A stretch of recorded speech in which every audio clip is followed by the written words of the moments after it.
మెహర్ బాబా వారి ఒక ప్రత్యేక సందేశం, ఒక ఉదాహరణ ద్వారా ఈ రోజు తెలుసుకోవడానికి ప్రయత్నం చేద్దాం. బాబా అన్నారు, అన్నింటికీ మూలమైనటువంటి వస్తువును కోరుకోవాలి కానీ చిల్లర వస్తువులను కోరుకోకూడదు.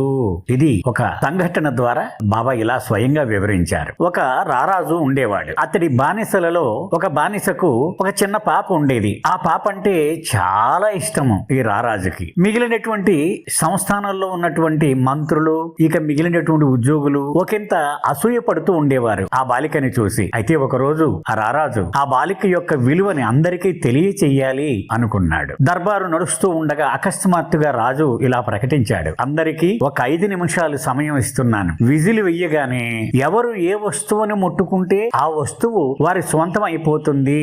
మళ్ళీ విజిల్ వెయ్యగానే ఆగిపోతుంది. ఈలోగా మీరు ఆ వస్తువుని ఎంచుకొని కావలసిన వస్తువుని పట్టుకోవాలి అని ప్రకటన చేశారు. సరే, విజిల్ ఇచ్చారు. అందరూ బంగారు